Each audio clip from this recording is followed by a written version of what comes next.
Dieu vous bénisse. C'est bon de rire. Nous sommes dans la maison du Seigneur. Sentez-vous à l'aise, sentez-vous chez vous. Soyez les bienvenus. Nous apprécions votre présence et que Dieu vous bénisse abondamment. Amen. Donc sans plus tarder, je vais juste laisser la biographie nous présenter l'orateur du jour et nous allons le faire venir à cette chaire pour vous apporter la parole. Régie. Vous savez, les gens aiment le leadership juste parce qu'il y a un problème. C'est quand il y a un problème aussi qu'on voit les vrais leaders. J'aimerais dire aux leaders, c'est le droit de ceux qui sont derrière quand il y a un problème de se tourner vers vous. Il est marié à Viviane Malemba depuis 27 ans, avec qui il a 4 magnifiques filles. Depuis sa conversion, Roland Dallot évolue avec les Assemblées de Dieu au Congo. Il est le pasteur titulaire du Centre missionnaire Philadelphie, implanté depuis le 24 février 2006, qui compte actuellement plus de 6 000 membres. Ayant grandi dans un milieu modeste et côtoyé la misère spirituelle et matérielle de son pays, Dieu a donné au pasteur un message basé sur l'expérience et le relèvement de la famille qu'il prêche depuis 28 ans. Leadership édition 2022 est béni de recevoir l'apôtre Roland Dallot. Est-ce qu'on peut acclamer Jésus-Christ de Nazareth? On va se lever pour recevoir à cette chaire. Frères et sœurs, le pasteur Roland Dallot n'est pas juste un pasteur, c'est un père, c'est un homme qui a eu de l'impact dans sa nation et dans le monde. C'est un formateur de leaders.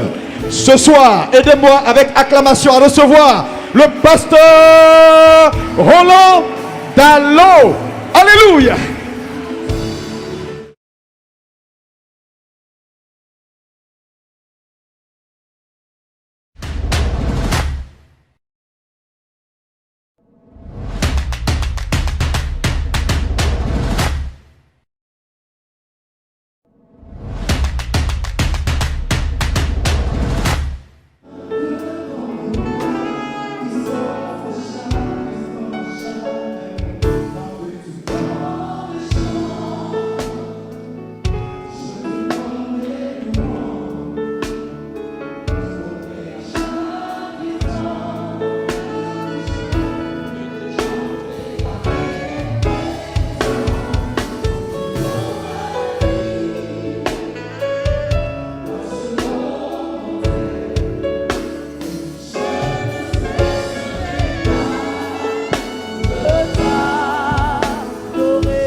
Alléluia.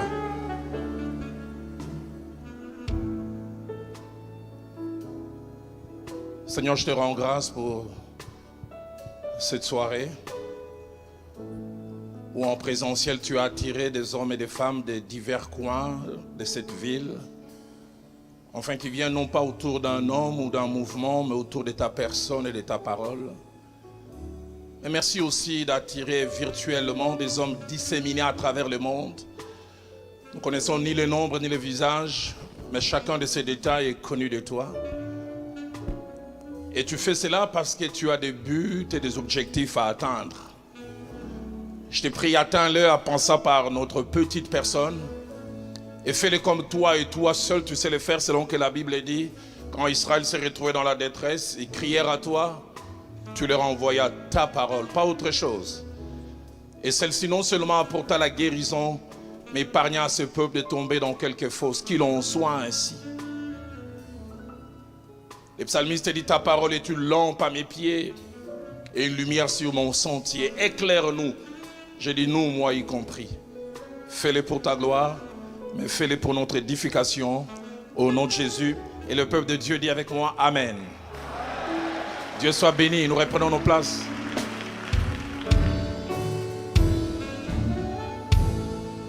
Bonsoir à tout le monde.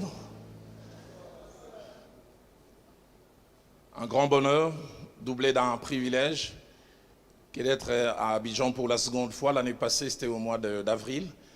Et Dieu a permis que je revienne. Je rends grâce à Dieu. Je dis aussi un grand merci au pasteur Amadou et à son épouse.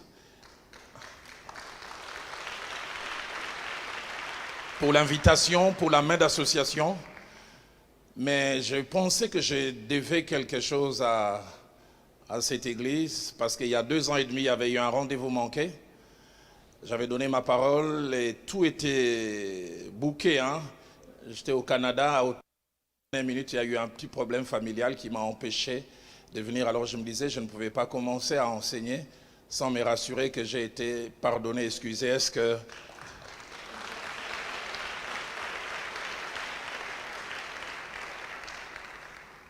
Mais je dis surtout un grand merci pour la Med Association. Et je prie que Dieu m'aide aussi à être fidèle en partageant ce qu'il a placé dans mon cœur. Je ne suis pas venu seul, je suis venu avec mon assistant, Yves Milante, qui peut s'élever. À mes côtés depuis une 20aine d'années, un homme d'une fidélité, d'une loyauté, que Dieu te bénisse. Qu'est-ce qu'on peut m'aider à apprécier cet homme? Et puis vous avez les salutations de mon épouse, Viviane. Je suis marié à une seule femme.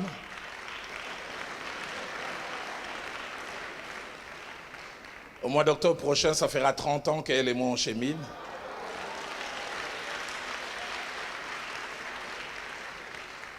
Et avec elle, on a 4 filles et déjà 2 petits-fils. Elle m'a demandé de bien vous saluer et j'espère que j'ai essayé de bien le faire. J'ai 4 passages en introduction ce soir pour aller dans le sens de la thématique qui a été donnée, les leaders du futur. Alors on va lire ensemble dans 2 Rois, d'abord au chapitre 5, verset 19 au verset 27e. Assez longue lecture, mais qui vaut la peine. 2 Rois au chapitre 5e, du verset 19 au verset 27e. Élisée lui dit, va en paix. Lorsque Naaman eut quitté Élisée et qu'il fut à une certaine distance, Géasi, serviteur d'Élisée, homme de Dieu, s'est dit en lui-même, voici mon maître a ménagé Naaman, ce Syrien, en n'acceptant pas de sa main ce qu'il avait apporté. L'Éternel est vivant, je vais courir après lui et j'en obtiendrai quelque chose. Et Géasi courut après Naaman. Naaman, le voyant courir après lui, descendit de son char pour aller à sa rencontre et dit, tout va-t-il bien?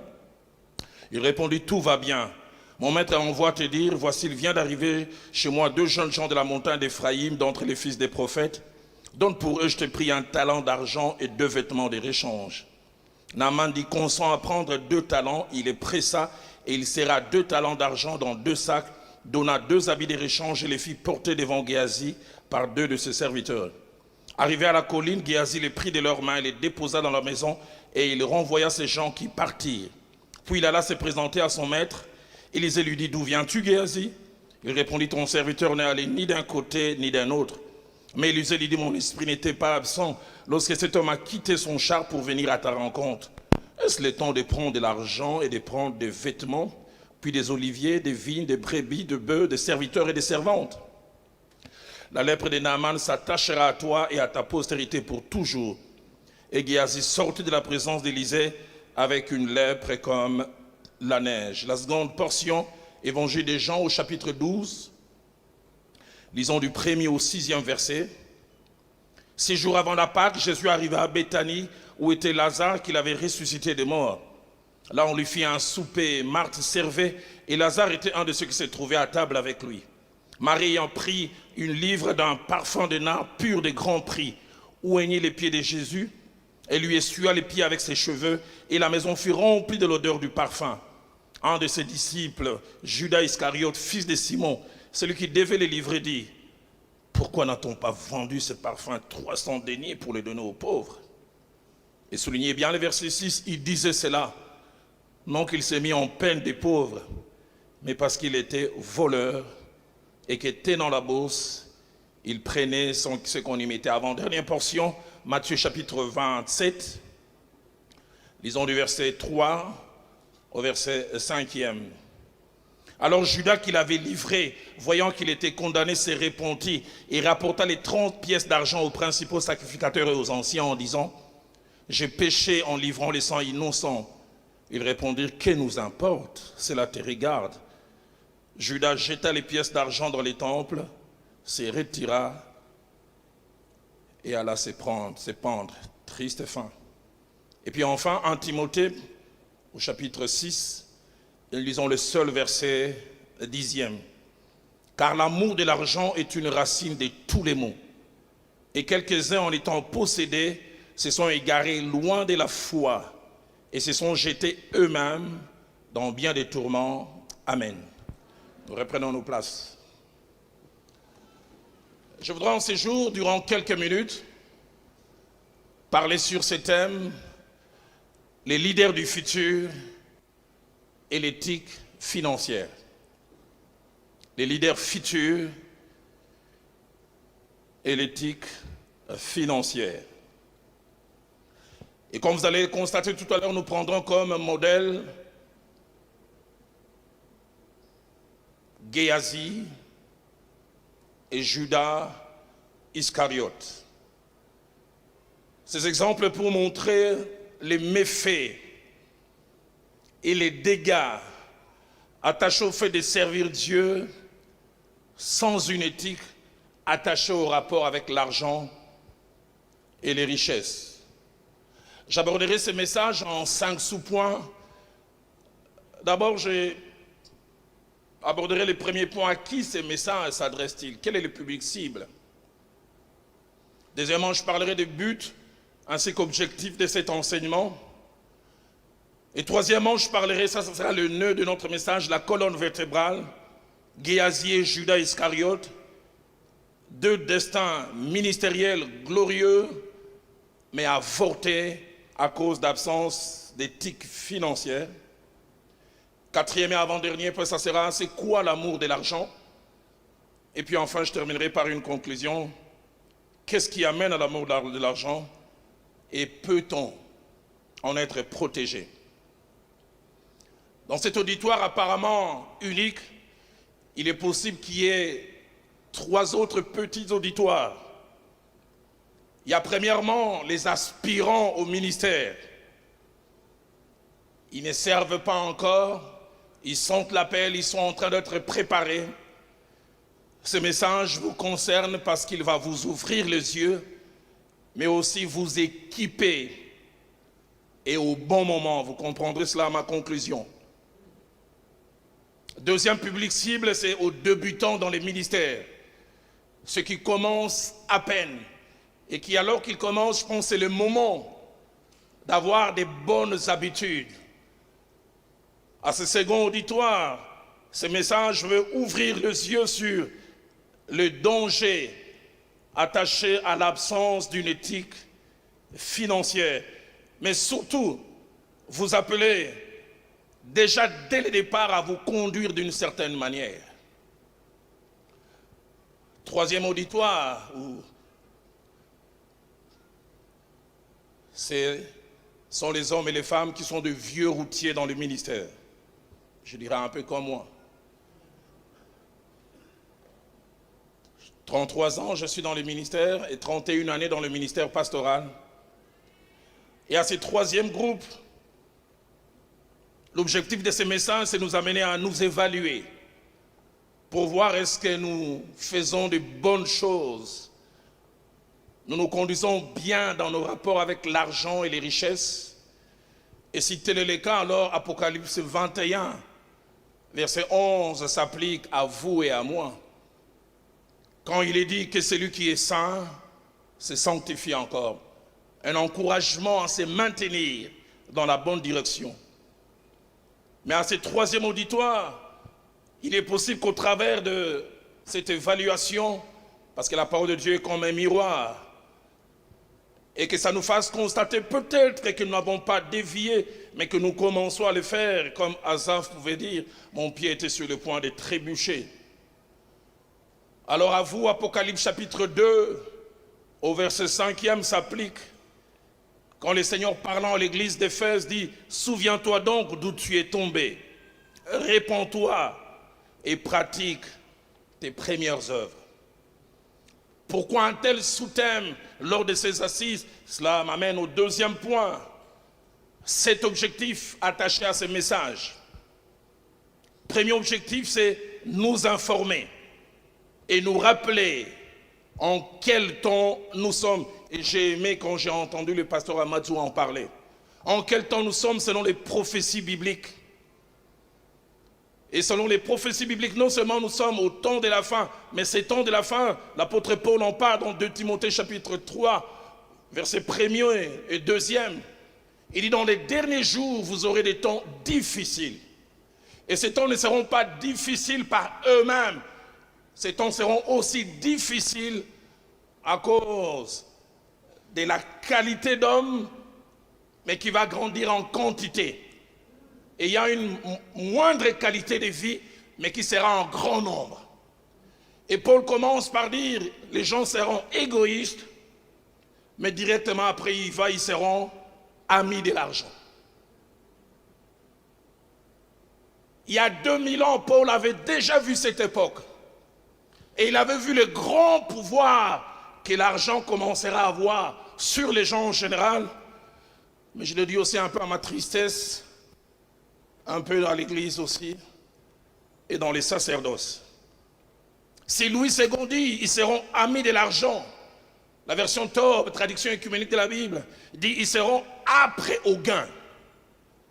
C'est-à-dire, ils seront totalement attirés vers l'argent, ils auront un attachement excessif. La version des Semeurs dit, ils seront avides d'argent. Ils ressentiront le besoin d'argent comme on a soif ou comme on veut manger. Deuxième objectif de cet enseignement, nous rappeler l'enseignement de notre Maître Jésus au sujet de notre choix et de ce qui doit être notre priorité, non seulement en tant qu'enfant de Dieu, mais aussi serviteur de Dieu. Ne pas laisser l'argent devenir notre maître. Si l'argent doit jouer un rôle dans notre vie, qu'il soit notre serviteur, mais qu'il ne devienne pas notre maître. Matthieu chapitre 6, au verset 24, Jésus-Christ dit, nul ne peut servir deux maîtres. Et il utilise des mots forts, extrêmes. Il dit, car il haïra l'un et aimera l'autre.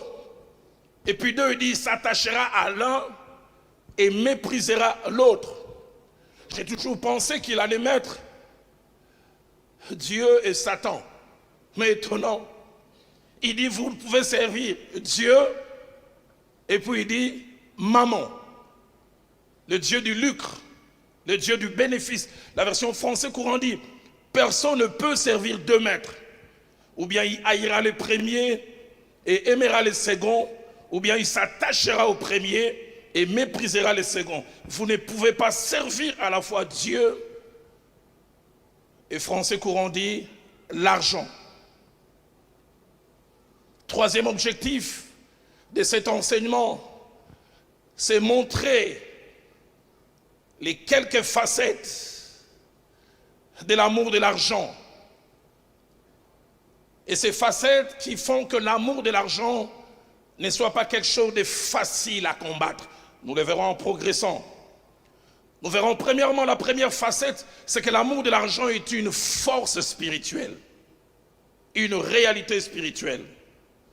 Nous verrons deuxièmement que l'amour de l'argent a un côté aveuglant et anesthésiant. Quand on en est possédé, la plupart des fois, on est la dernière personne à se rendre compte. Et troisièmement, voir la difficulté que nous avons face à ce fléau appelé amour de l'argent, être juge et parti. Quatrième objectif de cet enseignement, nous avertir au travers de l'exemple de ces deux aînés dans les ministères, l'un dans l'Ancien Testament, Géasi, et l'autre dans le Nouveau Testament, Judas Iscariote, de ce que ces dangers, plutôt de ces fléaux, peut contenir comme danger. Et lorsque nous parlons d'avertissement, nous voulons parler de la prise de conscience d'un danger existant. Nous voulons parler de la nécessité de réajuster son comportement, mais nous voulons surtout parler de l'obligation à prendre certaines décisions quant à la manière de gérer l'argent, les finances. Dans 2 Pierre chapitre 1er, verset 13e, Et puis 2 Pierre chapitre 3 verset 1. L'apôtre montre la valeur de l'avertissement. Écoutez ce qu'il dit. Je regarde comme un devoir, aussi longtemps que je suis dans ces tentes, de vous tenir en éveil par des avertissements. L'un des devoirs de l'avertissement, c'est nous tenir en éveil. Si je marchais ici et qu'il y a un fil électrique avec possibilité d'être électrocuté, je ne connais pas, et puis je trouve un écriteau, il est écrit, attention, fil électrique, 6600 volts, ma manière de marcher va changer. Parce que je prends conscience qu'il y a un danger potentiel. Et l'apôtre dit l'avertissement a comme objectif de nous tenir en éveil. Il continue encore de Pierre chapitre 3 verset 1er, il dit, voici déjà bien aimé la seconde lettre que je vous écris. Dans l'une et dans l'autre, je cherche à éveiller par des avertissements votre saine intelligence. Ce soir, à quelqu'un, peut-être à vous, qui avez laissé, vous commencez à laisser ces mal rentrer dans votre cœur. Je viens un peu comme ces jeunes gens, en ces temps où Israël s'est retrouvé dans des conditions difficiles, ils voulaient manger n'importe quoi. 2 Rois chapitre 4 verset 40, alors qu'ils voulaient mettre la main dans ses pots, Élian a crié, la mort est dans les pots. La mort est dans les pots. Et je voudrais dire, la mort est attachée à ces fléaux. La mort est attachée au fait de manquer une éthique financière.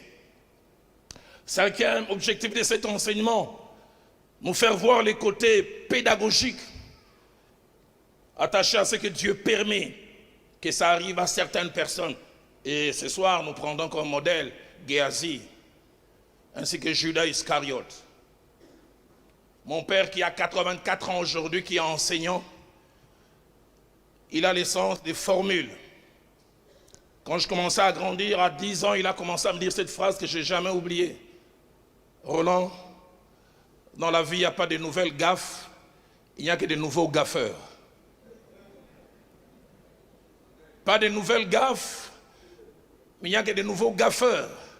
C'est-à-dire les anciennes gaffes qui trouvent de nouveaux candidats. C'est pourquoi l'apôtre Paul, écrivant aux Corinthiens, il donne plusieurs détails de la manière dont Israël a marché, a fait de bons choix et de moins bons choix. Et puis dans 1 Corinthiens chapitre 10 au verset 11, il dit, ces choses leur sont arrivées.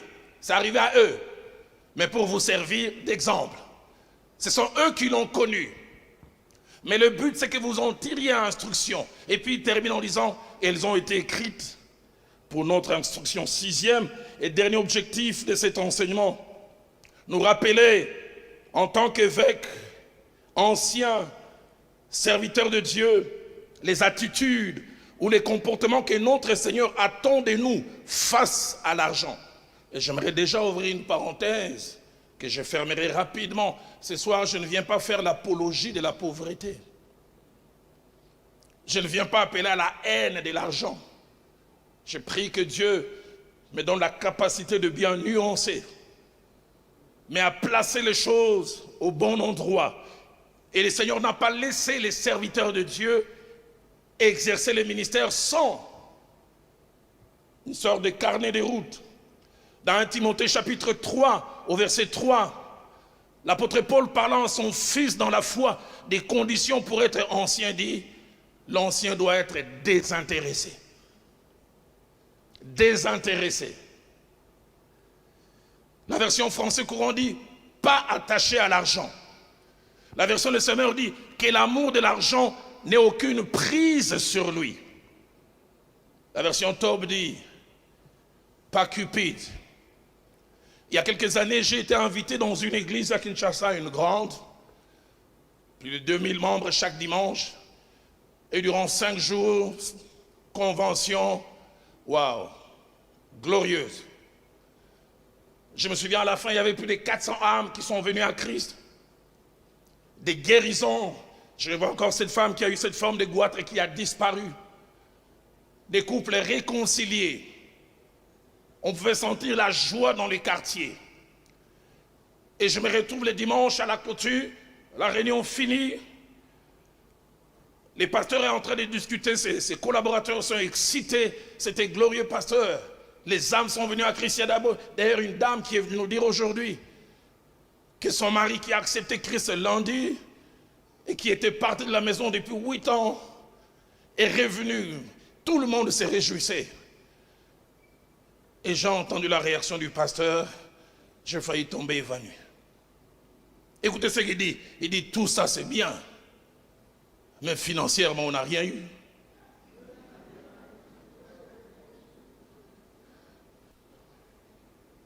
Les âmes gagnées, ça lui dit rien. Les vies changées, ça lui dit rien. Les couples réconciliés, ça lui dit rien.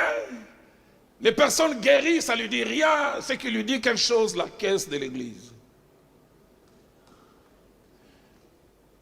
L'ancien doit être désintéressé. L'apôtre Pierre, s'adressant aux anciens de son époque, je pense à nous aussi, il dira cette parole profonde dans 1 Pierre chapitre 5 au verset 2. Il dit, paissez le troupeau de Dieu qui est sous votre garde, non par contrainte, mais volontairement selon Dieu. Et il termine en disant, non pour un gain sordide, mais avec dévouement. Non pour un gain sordide, mais avec dévouement. La version française courant dit, agissez non plutôt par désir de vous enrichir, mais par dévouement. L'apôtre Paul reviendra encore et s'adressant à son fils dans la foi Tite, qu'il avait laissé comme évêque en Crète. Et il dira dans Tite au chapitre 1er, verset 7 et verset 11, il dit l'évêque doit être, c'est pas s'il le veut, doit être irréprochable comme économe de Dieu, qui ne soit ni arrogant, ni colérique, ni adonné au vin, ni violent, et il termine en disant, ni porté à un gain déshonnête. Obligation, must diront les Anglais. Français courant dit, qui ne recherche pas des gains malhonnêtes. Et puis au verset 11, il lui parle de ceux qui enseignent pour un gain honteux. J'avais oublié 99 au mois de mars. Je faisais un complément de ma formation théologique à Nairobi. Et je suis invité par un ami à aller en Afrique du Sud pour 1 semaine. Et je devais être l'orateur avant, entre guillemets, un grand de mon pays à Kinshasa. Et ces jours-là, j'enseigne sur l'éthique dans le ministère. Il y avait plus de 1000 personnes. J'oublie jamais, je finis d'enseigner. Je viens m'asseoir, cet aîné me dit, petit, avec ces genres de messages sur la sanctification, tu vas mourir de faim, petit.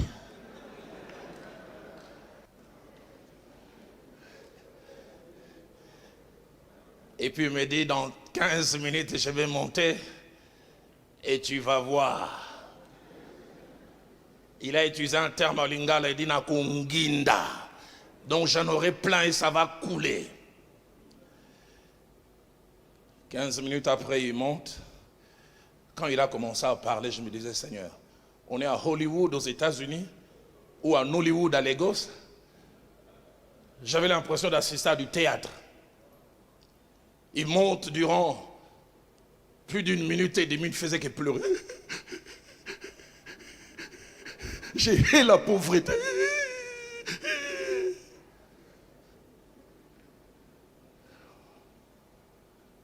Larmes réelles, mais pour une tristesse absente.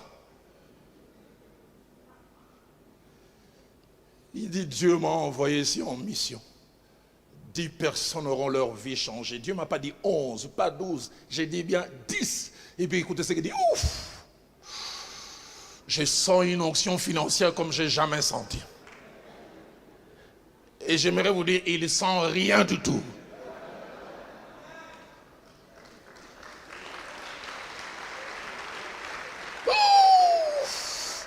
Je sens une onction financière.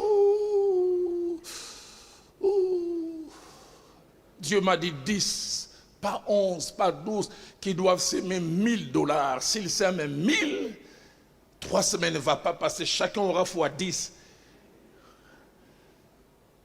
Et les croyants actuels, ils aiment ça. Il avait dit, Dieu lui avait dit 10, pas 11, pas 12. Mais j'ai vu 30 personnes s'avancer. Là, ce n'était pas le plus grave. Je pensais qu'il allait renvoyer 20. Parce que lui-même, il avait incité, Dieu avait dit 10, pas 11, pas 12. Je l'ai vu recueillir $1000, 30 000.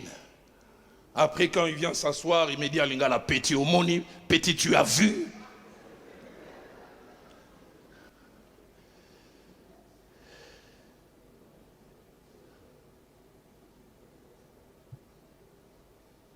Pas pour un gars malhonnête.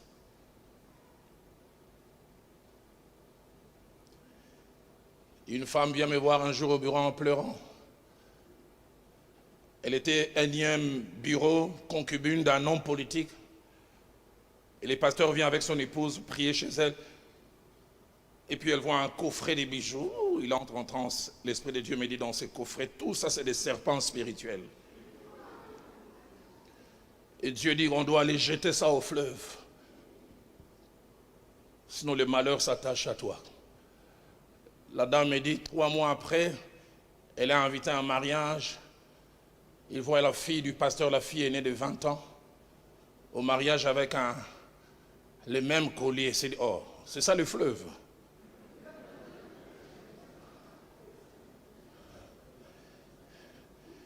Qu'il y ait des choses qui se font dans la maison de Dieu, au nom de Dieu.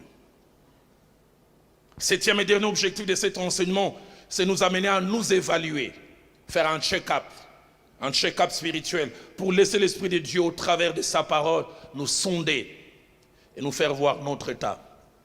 J'aime quand à 2 reprises David fait cette belle et bonne prière. Est-ce que vous faites encore, que dis-je, est-ce que nous faisons encore, parce que je me parle aussi à moi-même, ce genre de prière. Psaume 26 au verset 2, écoutez ce que David dit, sonde-moi Éternel, éprouve-moi, et fais passer au creuset mes reins et mon cœur. Connais mes intentions. La version parole de David dit, examine les fonds de mon cœur. Toujours David dans Psaume 139, verset 23 à 24, il dit, sonde-moi, ô Dieu, et connais mon cœur. Il ne s'arrête pas là, il dit, éprouve-moi, et connais mes pensées. Et il va plus loin. Regarde si je suis sur une mauvaise voie, et conduis-moi sur la voie de l'éternité. Les 3 premiers passages que nous avons lus, qui m'amènent au 3e point, Géasi et Judas, 2 destins glorieux et 2 ministères détruits par l'amour de l'argent, nous parlent de ces 2 personnes. En étudiant leur vie parallèlement, ainsi que leur parcours, on arrive à une conclusion. Ils avaient 6 choses en commun. La première, c'est que les 2 ont côtoyé des grands de leur époque. Géasi a été l'assistant, permettez-moi les termes, du grand Élisée. Judas Iscariote, c'est que vous et moi on connaît par la foi. Judas Iscariote a palpé Jésus. Il a touché. J'aurais voulu tout donner pour être à la place de Judas Iscariote. Les 2 ont côtoyé des grands. Deuxièmement, les 2 avaient la confiance absolue de leur maître. Géasi, non seulement qu'il était l'assistant d'Élisée, mais plusieurs passages nous montrent qu'Élisée l'a mené partout. 2 Rois chapitre 4 verset 29 nous montre même qu'Élisée de temps en temps lui déléguait les pouvoirs. Va me représenter à tel endroit, même devant le roi. Et que dire de Judas Iscariote, si c'était un gouvernement, il serait ministre des Finances. Parce que Jean 12 verset 6 dit on lui avait confié la bourse. Et le ministère des Finances dans un gouvernement, on ne donne pas à n'importe qui. 3e chose, les 2 étaient appelés à un avenir glorieux. Pensez-y, après Élisée, c'est plutôt après Élie, c'est Élisée qui est venu. Et toute la nation connaissait. Si Élisée meurt, c'est Géasi qui va remplacer.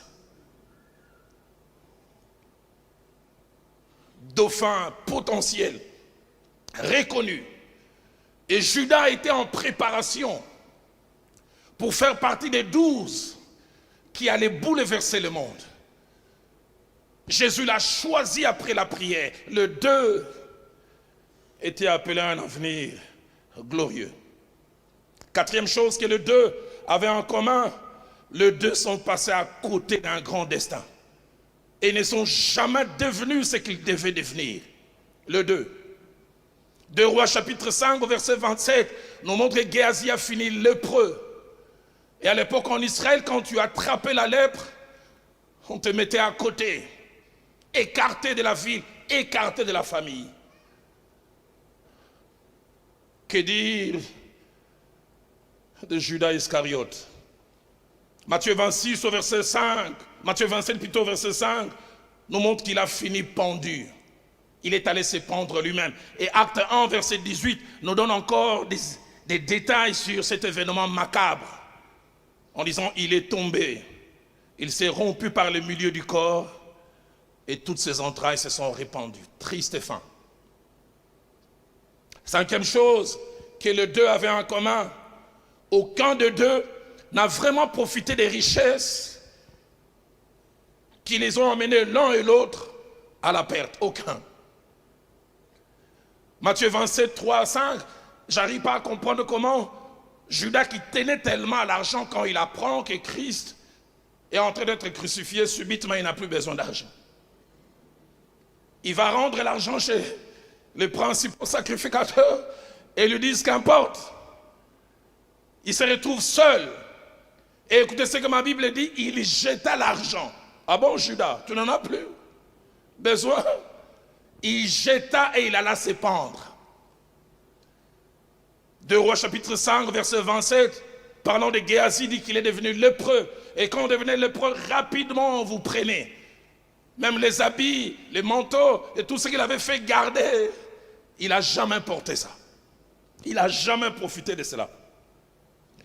Sixième chose, les 2 ont été détruits par un seul mal, l'absence d'éthique financière, l'absence de ligne de conduite dans leur rapport avec l'argent ou comment avoir l'argent. Et je m'arrête pour nous poser, moi y compris, homme de Dieu, comment faites-vous pour avoir l'argent? Homme de Dieu, comment fais-tu pour avoir l'argent?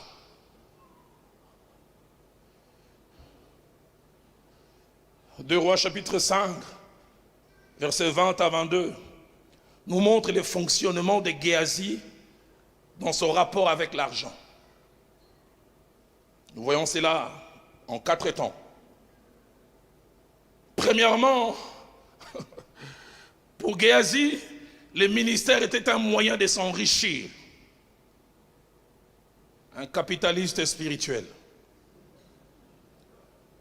Le jour où Géasi voit Naaman, le grand général syrien, venir avec un cortège, et il voit tous les cadeaux, il s'est frotté les mains. Il dit, aujourd'hui on a une bonne offrande.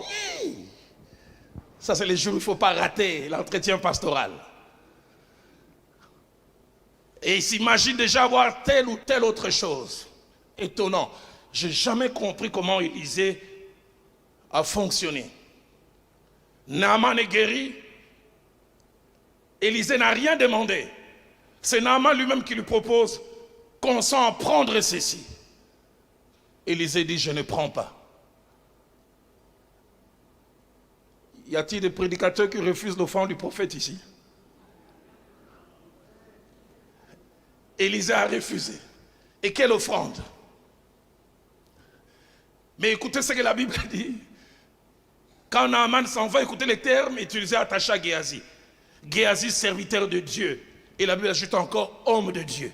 C'est Dieu en lui-même, mon maître, a ménagé Naaman. La vache avait du lait. Il fallait traire. Tu vois comment la vache titube avec la démarche, il y a du lait. Et Isaac, de sa spiritualité, a fait partir les laits.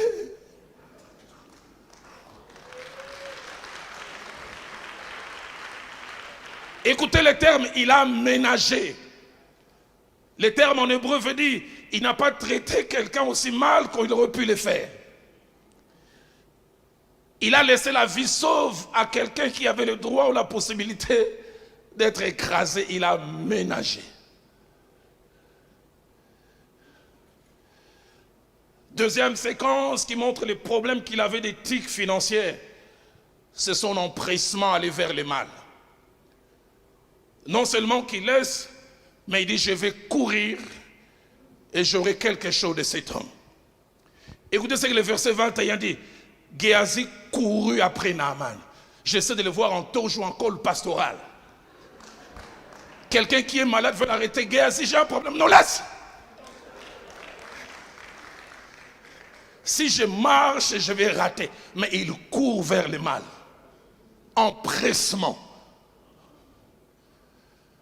La version, le semeur dit, il s'est mis à courir après Naaman.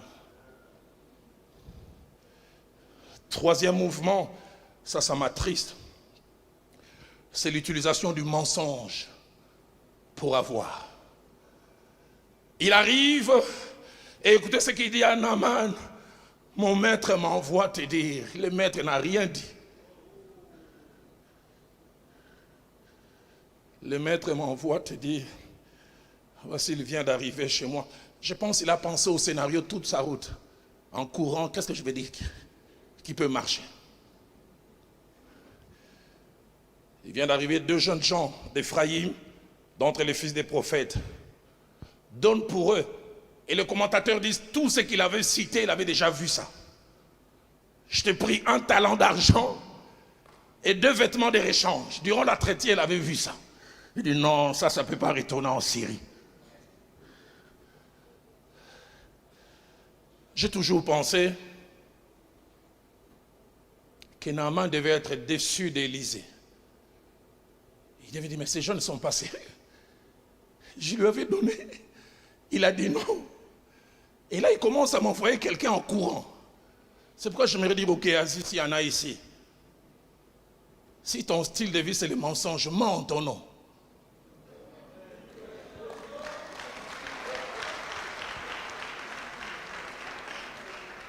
Ne va pas aller abaisser Élisée qui n'a rien fait. 4e mouvement, c'est la duplicité. Les versets 24 à 27 nous montrent, il va d'abord cacher tout ce qu'il a eu, frauduleusement. Et il vient comme si de rien n'était. Apparemment loyal, mais déloyal avec des majuscules. Et son maître lui pose la question, d'où viens-tu, Géasi? De nulle part. Heureusement qu'il avait affaire à quelqu'un qui avait des dons spirituels.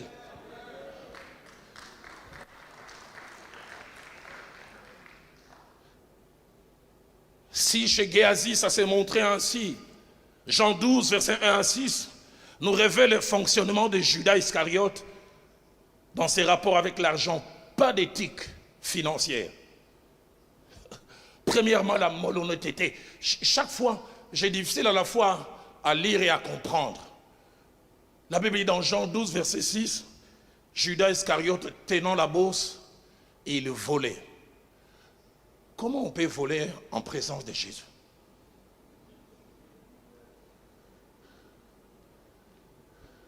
Il volait. Qui dit voler, dit sûrement que Judas Iscariote faisait une double comptabilité. Parce que 800 000 francs CFA rentraient, et après il venait dire il y en a eu 400. Et on demande, mais où sont les 400? Non, vous avez mal compté, c'était 400 000. Parce qu'il devait justifier l'absence.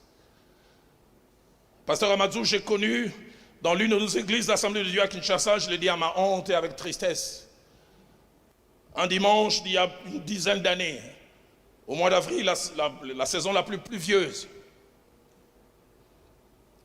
Un des aînés qui a une église qui a 2 cultes, le premier va de 8h à 10h, le second de 10h30 à 12h30. Et ce dimanche-là, il a plu de 3h à 7h, quelques minutes avant que le culte commence, et l'église était remplie aux 2/5.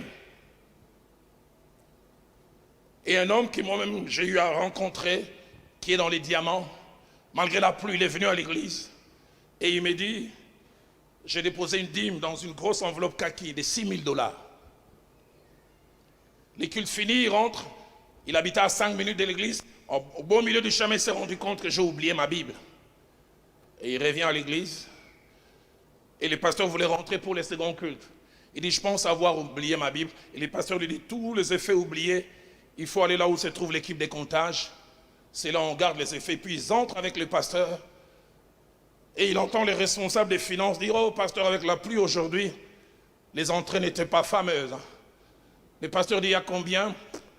Les offrandes, je pense en tout, 800, non, les offrandes c'est $400 et les dîmes 800. Le frère dit quoi? Il dit, les dîmes, il y a eu seulement 800. Le frère se retourne vers le pasteur et dit, s'il y a des dîmes de manière minimale aujourd'hui, ça doit être 6 000. Le pasteur lui dit, pourquoi? Il dit, non, moi j'ai remis dans le panier des offrandes une enveloppe de $6,000. Le pasteur a regardé tous les frères et les sœurs et dit, j'ai confiance à vous, mais on appelle la police, on va vous fouiller.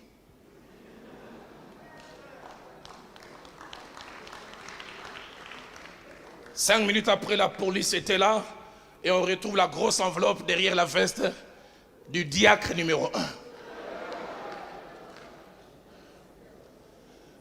Je sais que ça ne se fait que chez nous à Kinshasa, pas ici.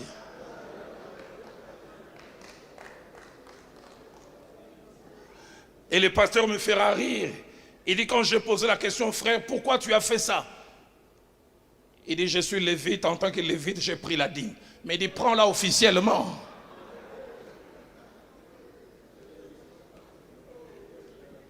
Il est dit de Judas, tenant la bourse, il volait. Il volait, il soutirait.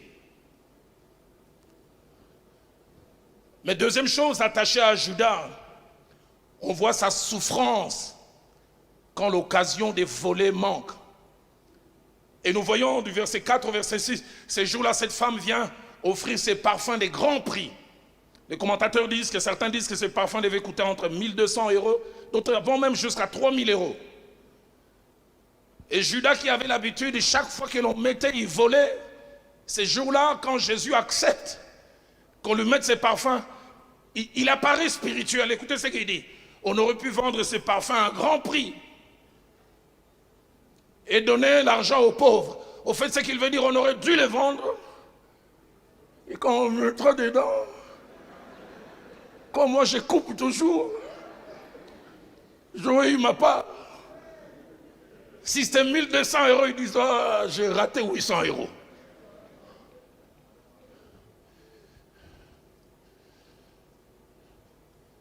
Septième et dernière chose que Judas et Géasi avaient en commun, les deux avaient un problème à un endroit pas physique mais spirituel, qui est le centre et la colonne vertébrale de notre relation avec Dieu. La conscience. La conscience.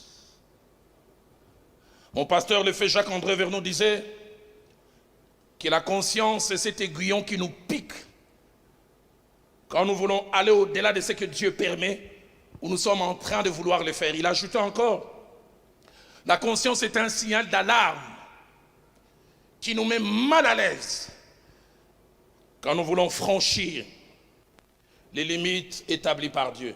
J'ouvre une parenthèse pour dire 4 choses rapidement attachées à la conscience. La première, c'est que la conscience travaille avec le Saint-Esprit, soit pour nous approuver ou soit pour nous reprocher. Dans Romains chapitre 9, au verset 1er, l'apôtre dit, j'ai dit la vérité, je ne mens point. Ma conscience m'en rend témoignage par le Saint-Esprit. Combien c'est merveilleux d'être en accord avec sa conscience.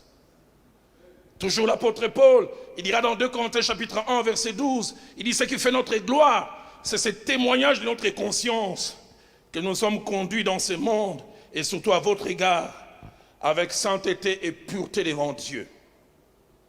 Deuxième chose attachée à la conscience, elle n'a qu'une façon et une seule façon de fonctionner. Elle nous met mal à l'aise, mais elle nous laisse décider. La conscience nous dérange. Tu es dans cette chambre d'hôtel en voyage, tu es en train de zapper, tu tombes sur une chaîne pornographique. C'est la conscience qui commence à te déranger, mais la conscience ne viendra jamais prendre la télécommande. La conscience te dérange, tu fais dire, hé Roland, ça c'est pas pour toi. Dans 1 Samuel chapitre 24, verset 6, de manière imagée, la Bible nous parle d'une conscience qui travaille. Après que David ait coupé les pans du vêtement de Saül, la Bible dit, son cœur s'est mis à battre. Seigneur, donne-moi un cœur qui bat toujours, qui me dérange. Troisième chose, attachée à la conscience, dans sa façon de fonctionner, dans les temps, elle opère de deux manières. La première, plus elle nous parle, plus nous l'écoutons, plus elle continuera à parler. J'aimerais le répéter, plus elle nous parle, plus on l'écoute, plus elle continuera à parler. La deuxième manière, plus elle nous parle, moins nous l'écoutons, moins elle va parler, jusqu'à finir par se taire. Et vous atteindrez un niveau, vous faites le mal, vous ne sentez plus rien du tout. Dans Ésaïe chapitre 63, verset 17 ainsi que verset 19, un groupe de personnes qui ont expérimenté la mort de la conscience, écoutez ce qu'ils disent. Pourquoi, ô Éternel, nous fais-tu errer loin de tes voies et endurcis-tu notre cœur contre ta crainte? Ils se rendent compte qu'ils n'arrivent plus à craindre Dieu. Et ils disent quelque chose au verset 17 qui m'interpelle. Il dit, nous sommes depuis longtemps comme un peuple que tu ne gouvernes plus. Le terme gouverner ici, en hébreu veut dire à qui tu ne donnes plus de limites. Autrefois tu plaçais des limites, mais désormais tu nous as laissés. Et Judas et Géasi, leur conscience ne fonctionnait plus. Comment on peut aller mentir au nom d'Élisée? Est-ce qu'on a une conscience? Comment on peut voler à côté de Jésus? Je pense, ça c'est moi, j'ai une imagination fertile. Quand Jésus-Christ, la parole de connaissance commençait à fonctionner, il regardait la femme, il dit, tu as eu 5 maris, Judas faisait ceci, qui ne voit pas le mien.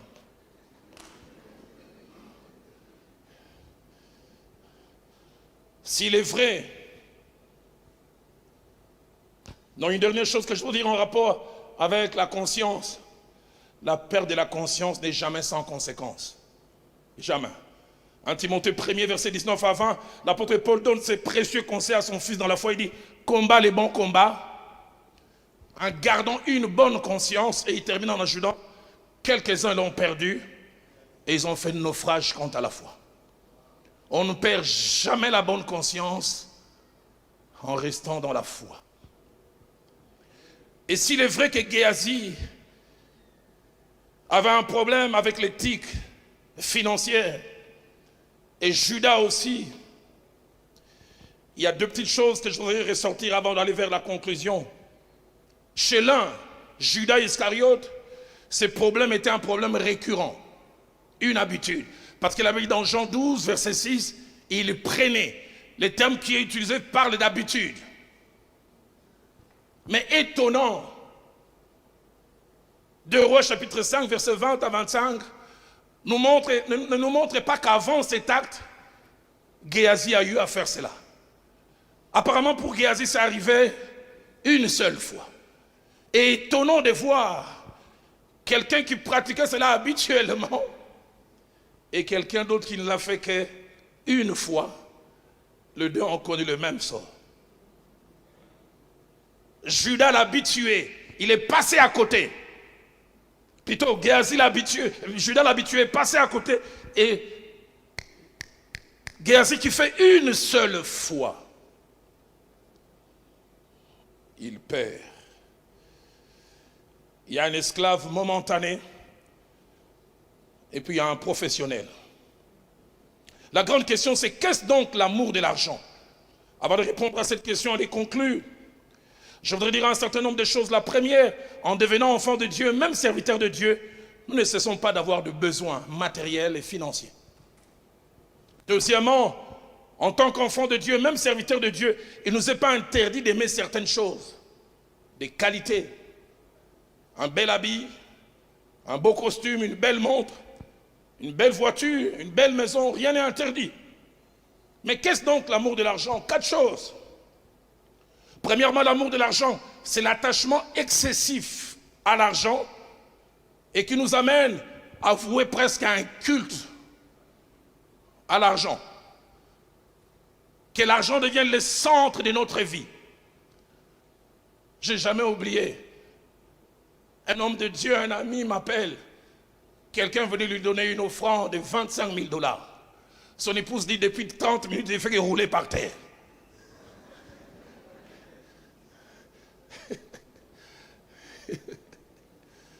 Colossiens chapitre 3, verset 5, parle de la cupidité ou de l'amour de l'argent comme de l'idolâtrie.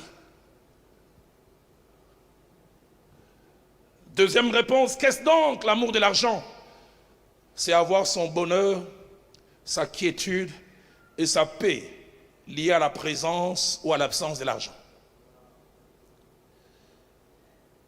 Quand tu as péché, tu n'as pas l'air aussi triste. Mais quand tu manques l'argent, même les aveugles voient ta tristesse. Tu es abattu à un niveau. Et troisièmement, l'amour de l'argent, c'est avoir des dispositions à utiliser n'importe quel moyen et n'importe quelle méthode, même contraire à la volonté de Dieu, pour avoir de l'argent. Aujourd'hui, c'est la manipulation et toutes sortes de choses pourvues qu'on puisse avoir. Un jeune assistant me relate cette histoire. C'était vers les années 94-95 à Kinshasa. C'est à l'époque où il y avait les Mercedes Pharaon. Les premières Mercedes arrivent à Kinshasa. Et il descend avec son pasteur. Et son pasteur regarde ce véhicule. Oh, ça c'est pas un véhicule habituellement dans notre parking. Et il dit à son assistant, avant la fin des cultes, ça va devenir mien. Le jeune homme ne comprenait pas. Le pasteur monte juste avant de prêcher et dit, ainsi dit l'Éternel. La personne à qui appartenait cette Mercedes semaine n'était qu'un point de passage. Il y a des ainsi dit l'Éternel, Dieu n'est pas dedans. Et il me fait rire. Il semble que c'était une dame qui priait ailleurs, mais qui ce jour-là, parce qu'elle était en retard, elle a dû s'arrêter à l'église. Il semble que la dame est sortie, elle a démarré la voiture en disant, Seigneur, si tu as besoin de véhicule, suis-moi à la maison.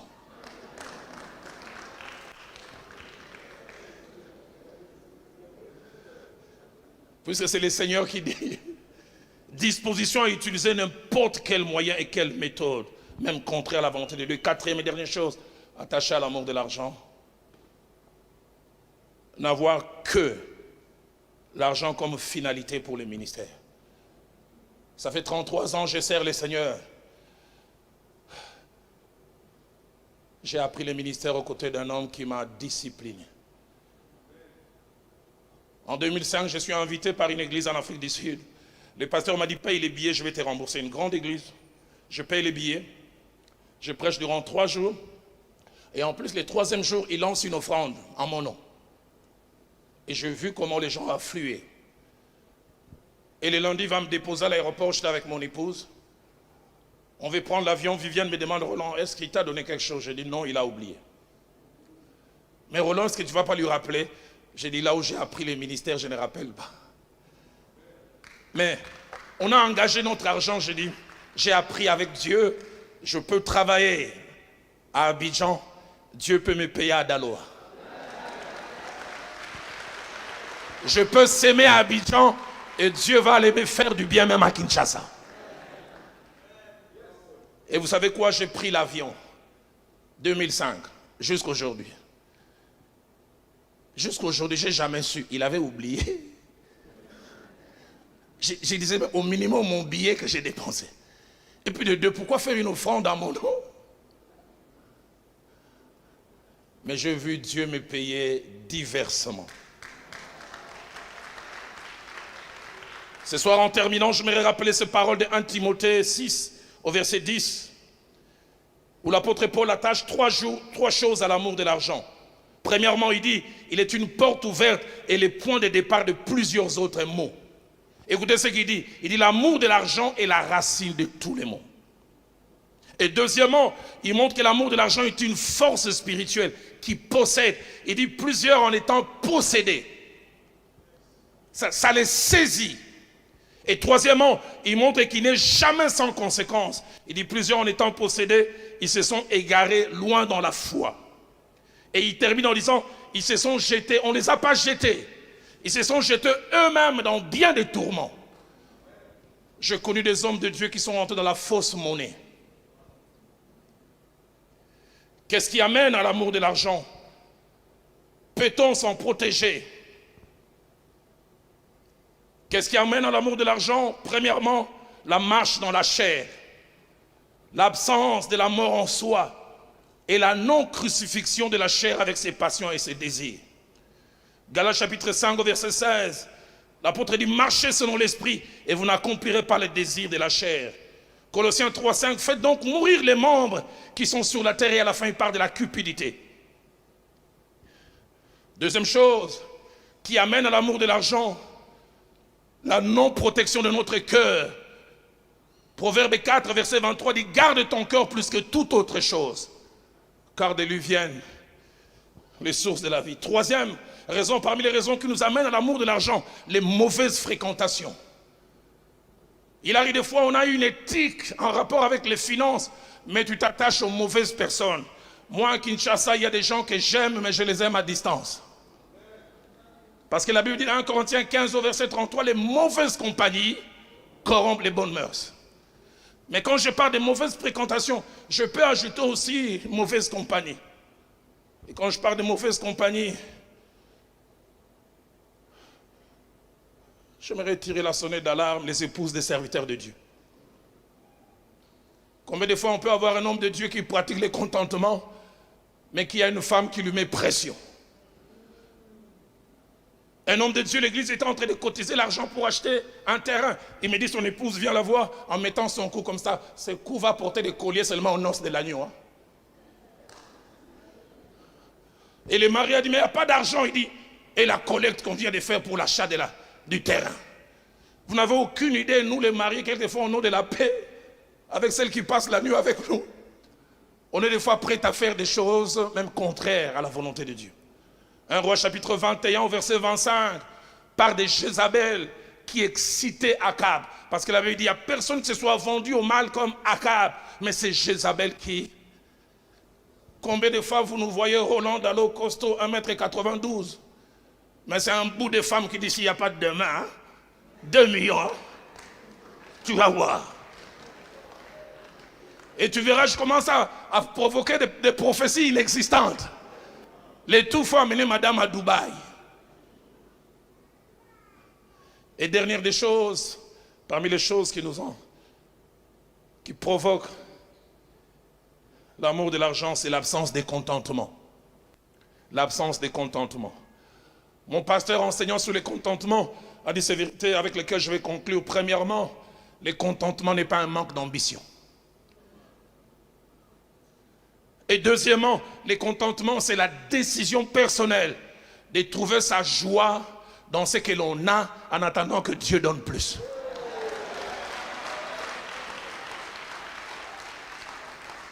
Je décide de trouver ma joie dans ce que j'ai. J'aimerais dire aux hommes de Dieu, ne soyez pas complexés. Tu viens à une réunion, les autres serviteurs de Dieu viennent en hammer, tu viens en vélo, viens en vélo au nom de Jésus. Dis aujourd'hui vélo, mais demain on ne sait pas. Une fois j'étais à New Delhi, j'avais accompagné mon épouse, on devait rentrer à Kiev, et je me suis retrouvé avec 5 autres serviteurs de Dieu de Kinshasa, et j'étais en classe économique, et puis on annonce, les vols au New Delhi, Addis Abeba va embarquer, comme ça arrive souvent. Les passagers en first class et en business sont appelés à embarquer en premier. Et tous ces 5 amis ont pris leur clic et clac, ils partaient. L'un m'a demandé, Roland, j'ai dit non, je suis en économie. Ça n'a pas fait un problème. C'est quand les 5 sont partis que je vis un jeune homme de chez nous. Il m'avait dit, papa, mais les gens de ton niveau sont partis.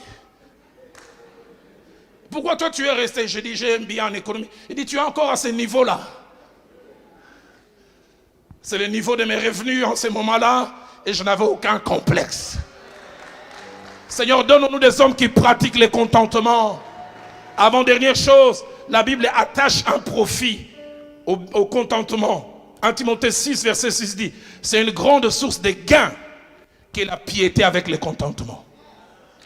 Quatrième chose, le contentement et sa pratique sont un choix que nous devons faire.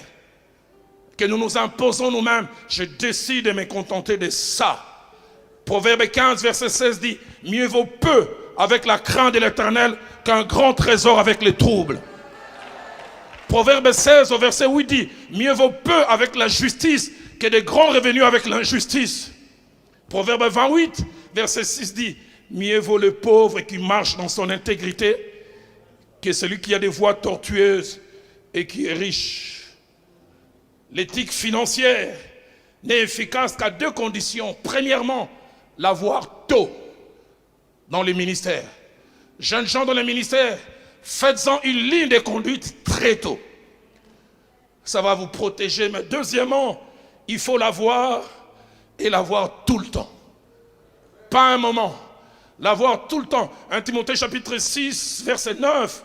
Mais ceux qui veulent s'enrichir, une autre version dit qu'ils veulent coûte que coûte s'enrichir, tombent dans la tentation, dans beaucoup de désirs insensés et pernicieux qui plongent les hommes dans la ruine. J'ai appris les ministères aux côtés d'un homme qui m'a appris l'éthique ministérielle.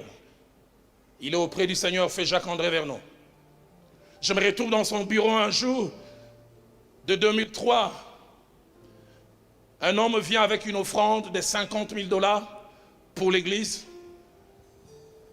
Et puis, il donne 500 $ à mon pasteur. Il dit, 50 000, Dieu m'a demandé de donner par rapport à l'appel que vous avez lancé, la mission et tout ce que vous voudriez faire. Mais ces 500, c'est pour toi. Il s'est mis à gratter la tête. Mais Dalo, je ne l'avais pas prévu, puisqu'il est là. Il a cherché un 100 $, il m'a donné. Et le feu Jacques-André Vernon m'a regardé et dit, Dalo, si tu veux durer dans le ministère, voilà comment tu dois te comporter. 13 ans après, je me retrouve moi-même pasteur. Et on lance un appel de fonds pour acheter la parcelle où il y a l'église que dirige le pasteur Atoms aujourd'hui, 340 000 $. Une femme avait souscrit pour 15 000 $. Et puis elle toque au bureau ce jour-là. Elle entre et dit, pasteur, j'avais souscrit pour 15 000 $, mais j'ai 5 000 $ pour l'achat du terrain. Et puis j'ai aussi 500 $ pour toi. J'avais appris par un modèle. J'ai appelé mon assistant qui est là à Milan. Je dis, Milan, amène un reçu, fais-le pour ces dames, pour les 5 000. Et je dis, les 500, ça c'est pour moi. Et j'ai prié pour ces dames, amène. Au lieu qu'elle parte, elle part bas. Elle dit, fais partir Milan. Quand Milan part, elle dit, ça fait 1 an et demie, je viens à Philadelphie, mais je suis converti il y a 5 ans. Dans l'église où j'étais avant, et les 5 000, et les 500, allaient partir dans la même direction. La poche du pasteur, mais je me rends compte que tu es différent. J'aimerais être sincère, j'avais amené les 15 000, mais je voulais vérifier si tu n'étais pas comme mon pasteur d'avant. Et elle a ajouté les 10 000, et j'ai encore appelé Milan. 3 semaines après, elle vient dans mon bureau, Alexandre, et elle donne 7 000. Elle dit, papa, ça c'est pour toi, consomme, n'appelle pas Milan.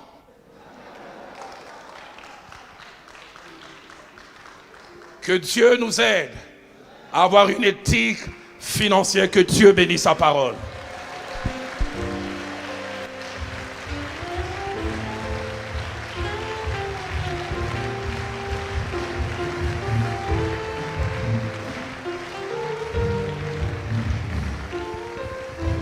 J'aimerais nous inviter à baisser nos têtes, à lever nos mains. Il y a ces vieux cantiques d'autrefois, je ne sais pas si on les chante ici. Garde-moi, ô Seigneur, fidèle à toi. Garde-moi, ô Seigneur, fidèle à toi. J'ai un prix à remporter, de victoires à gagner. Ô Seigneur, garde-moi, fidèle à toi. Quand je préparais ce message à Kinshasa, à 3 reprises, Dieu m'a montré une scène de vaccination, des gens de vaccination que nous on a connus quand on était petits. On nous vaccinait avec un truc ressemblant à un revolver. Et Dieu m'a montré, j'étais en entrée de l'église et j'ai vacciné plusieurs, mais c'était des jeunes. Et Dieu m'a dit, Roland, je vais me servir de ton message pour vacciner plusieurs jeunes serviteurs de Dieu. Plusieurs aspirants. Enfin, qu'ils ne soient pas des prochains Géasi. Enfin, qu'ils ne soient pas des prochains Judas Iscariote. appelés à des grands ministères, appelés à un bel avenir, mais dont le ministère avorte, passe à côté à cause d'absence d'éthique ministérielle. Y a-t-il un jeune homme, y a-t-il une jeune fille qui a lu de cette parole ce soir veut dire: Seigneur, merci de m'avoir parlé. J'aimerais pas être le prochain Géasi. J'aimerais pas être le prochain Judas Iscariote qui avorte un destin ministériel glorieux, qui passe à côté alors que une grande destinée les attendait. La deuxième prière qui monte dans mon cœur, il y a quelqu'un qui commençait à dévier. Et j'aime la sincérité d'Azaph. Azaph dit: mon pied était sur le point de trébucher. Il y a quelqu'un ce soir, tu n'es pas encore allé très loin, mais tu as commencé petit à petit à vouloir t'écarter. Et cette parole vient te dire stop. Mais cette parole vient te dire rectifie ta marche. Troisième et dernière prière, c'est quelqu'un qui est allé très loin. J'aimerais dire: il n'est jamais trop tard. Il n'est jamais trop tard. Est-ce qu'on peut chanter ces merveilleux cantiques?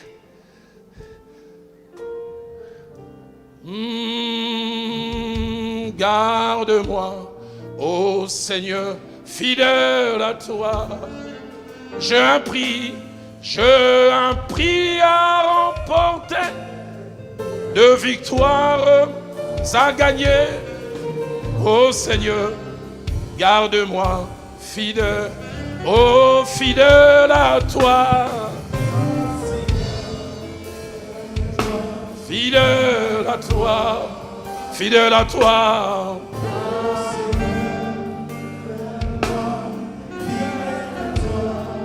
J'ai un prix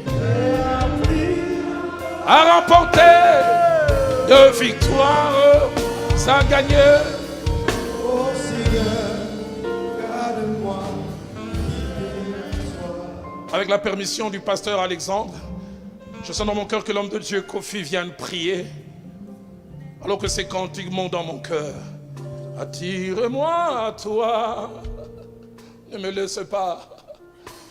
Ne me laisse pas, je vais tout abandonner.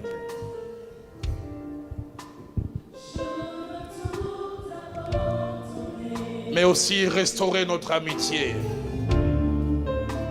Et restaurer notre amitié. Dis avec moi: tu es mon désir et même le seul.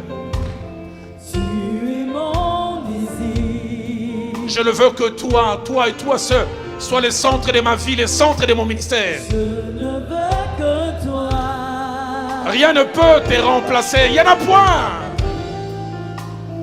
Rien ne peut te remplacer. Dans tes bras, je suis rassuré. Dans tes bras, je suis rassuré. Alors dis avec moi: montre-moi la voie, montre-moi le chemin. Montre-moi la voie. Celle qui ramène